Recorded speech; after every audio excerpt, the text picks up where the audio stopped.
নমস্কার বন্ধুরা, আমি আজকে আপনাদের কাছে চলে এসেছি একটা কেকের রেসিপি নিয়ে। দেখুন, কেকের জন্য আমি চিনি নিয়ে নিয়েছি 1 কাপ। তো আমি ওই কাপ মেপেই সুজি নিয়ে নিচ্ছি। আরও 1 কাপ নেব আমি সুজি। পুরো 1 কাপ হবে না, তাহলেও 1 কাপের কাছাকাছি। এটাকে গুঁড়ো করে নেব আমি। তারপরে আমি 2টো ডিমকে ফাটিয়ে নেব। 2টো ডিমকে 4টে এলাচ দিয়ে এটাকেও আমি ভালো করে, এর মধ্যে একটু নুন দিয়ে দেবো। নুন দিয়ে এটা ঘুরিয়ে সুজির মিশ্রণটার মধ্যে দিয়ে দেবো আমি। তারপর দেখুন, হালকা অল্প একটু ময়দা নেব, নিয়ে এর মধ্যে একটু বেকিং সোডা দেব, দিয়ে আমি এটাকে চেলে নেব। এটাকে মিক্স করব। এটাকে করে আমি পরিমাণ মতো এতে দুধ দেব, এটার ঘনত্বটা ঠিক হওয়ার মতো।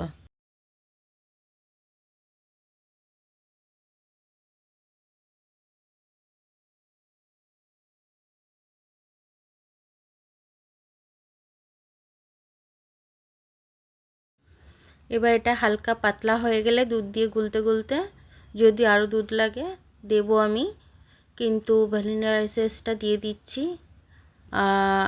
2 চামচ মতো দিয়ে দিলাম। তারপরও মনে হলো দুধ লাগবে একটু, আর একটু দুধ দিয়ে দিলাম আমি। দিয়ে এটাকে, এর ঘনত্বটা দেখুন কীরকম। তারপরে আমি কেক টিনে তেল মাখিয়ে নেব। তেল মাখিয়ে নিয়ে আমি আর বাটার পেপার পাতবো না, আমি ময়দা দিয়ে এটাকে ভালো করে কোটিং করে নেব। করে নিয়ে তার উপরে আমি ব্যাটারটা ঢেলে দেবো। ঢেলে দিয়ে আমি ড্রাই ফ্রুটগুলো দিয়ে দেবো। আমি কাজু, কিশমিশ এগুলো সব নিয়েছি ড্রাই ফ্রুট। আপনারা চাইলে এতে মোরব্বাও দিতে পারেন। আমার কাছে মোরব্বাটা ছিল না, তাই আমি দিতে পারিনি। তাই যেগুলো ছিল আমি সেটাই দিয়েছি।